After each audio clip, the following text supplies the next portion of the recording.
Parlons d'un sujet très intéressant aujourd'hui. Pourquoi est-ce que les promesses de Dieu traînent parfois? Parfois, on a l'impression que les promesses de Dieu, ça prend beaucoup trop de temps pour arriver. Ça prend trop de temps. Tu te demandes, mais qu'est-ce qui se passe? On a prophétisé sur toi, on a eu à donner des bonnes paroles sur ta vie. On t'a dit que Dieu fera ci, Dieu fera ça dans ta vie. Mais des jours sont en train de passer, des années même sont en train de passer, mais ça n'arrive pas toujours.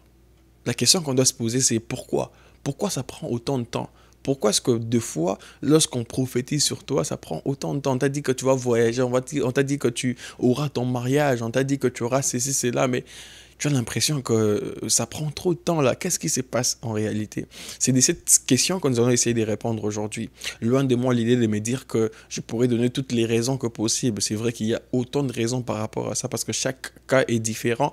Mais je vais essayer au moins de développer une raison tout simplement aujourd'hui. Et je pense que c'est une des raisons importantes. Parce que très souvent, nous pensons que le problème vient de Dieu. On s'est dit quoi? Que le temps de Dieu n'est pas encore arrivé. On s'est dit quoi? On s'est dit que le ciel n'est pas encore favorable pour moi.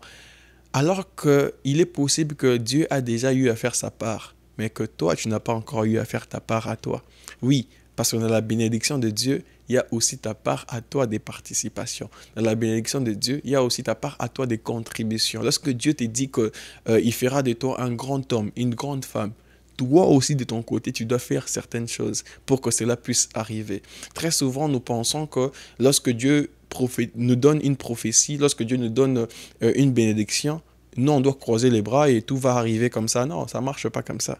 C'est que lorsque Dieu te donne une prophétie, lorsque tu reçois une prophétie, une bénédiction de la part de Dieu, tu dois t'aligner par rapport à ça pour vivre ça. Oui, c'est comme ça que Dieu fonctionne.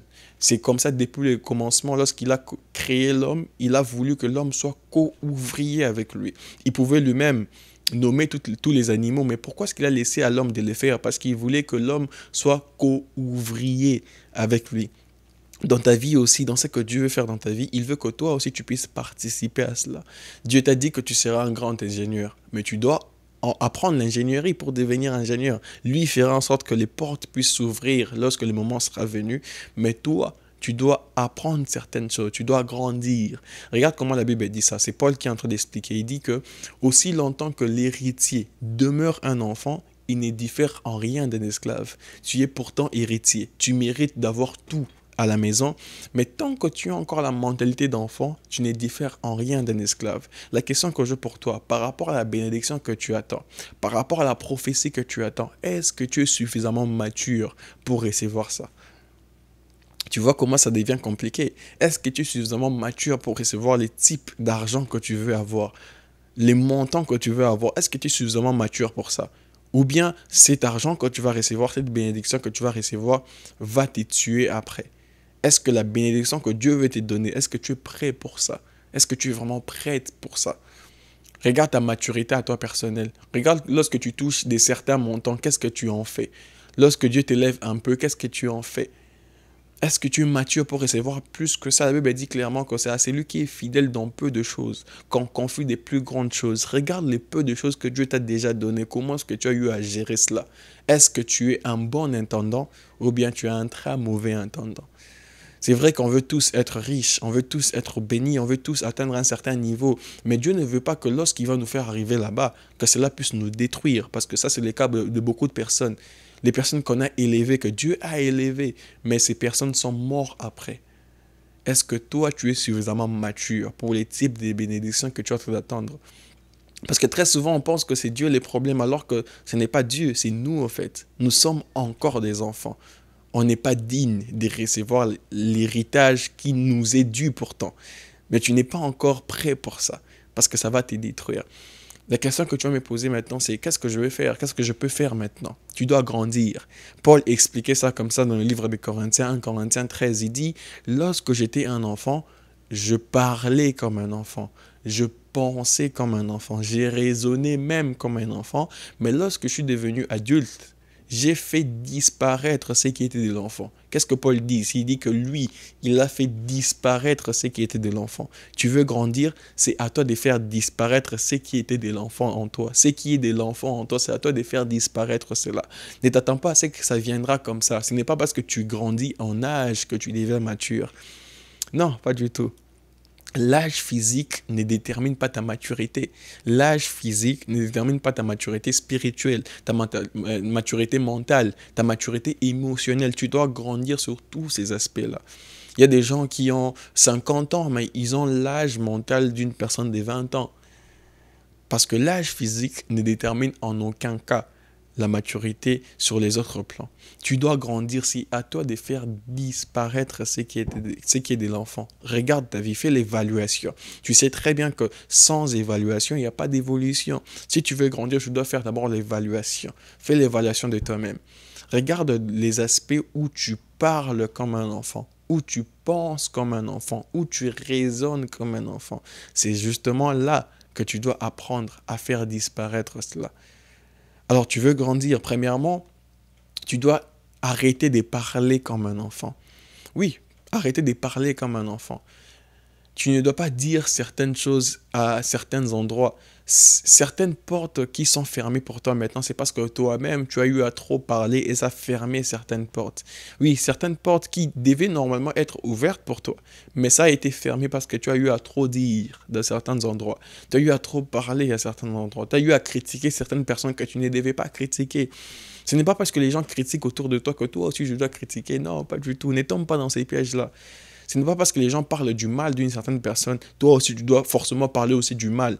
Très souvent, c'est ça qui arrive. C'est parce que tes amis sont en train de parler du mal d'une personne.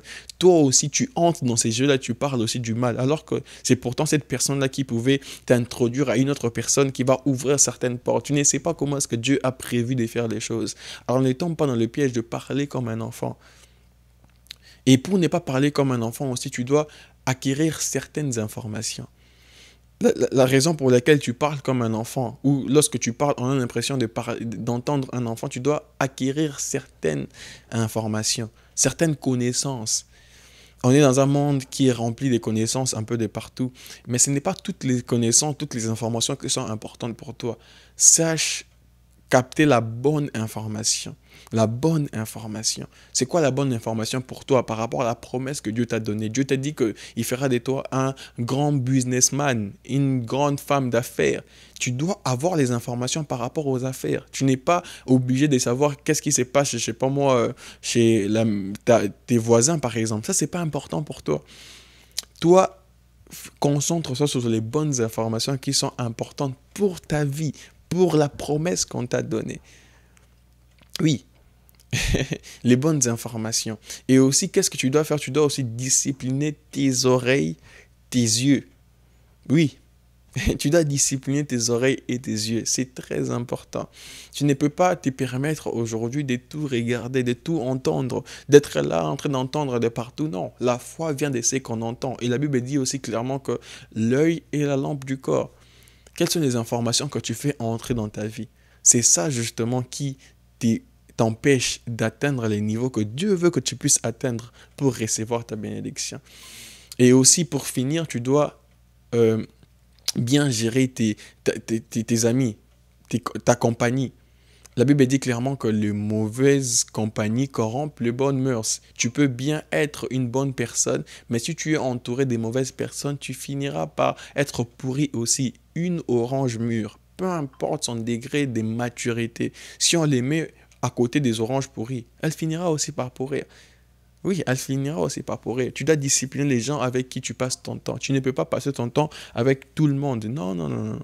Tu dois discipliner avec qui tu passes ton temps. La question que j'ai pour toi, avec qui tu passes ton temps? Est-ce que tu passes ton temps avec tout le monde? Ou bien tu passes ton temps avec des gens qui te permettent d'aller de l'avant? Comme Paul, il dit clairement que j'ai parlé comme un enfant, j'ai raisonné comme un enfant, je pensais comme un enfant. C'est sur ces trois aspects que tu dois travailler.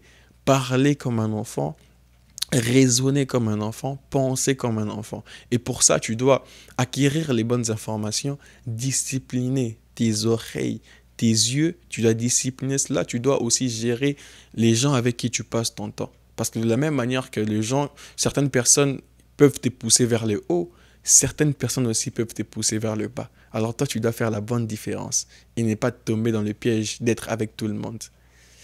Si tu as bien aimé cette vidéo, n'oublie pas de liker la vidéo, de commenter et de partager cela autour de tes amis. De la même manière que tu as été béni, d'autres personnes aussi attendent cette bénédiction. Sois cette source de bénédiction pour les autres. Alors n'oublie pas de partager, n'oublie pas de t'abonner aussi. Ça aide la chaîne à grandir, afin d'avoir des vidéos encore et encore. Et moi, je te dis à très bientôt pour une nouvelle vidéo.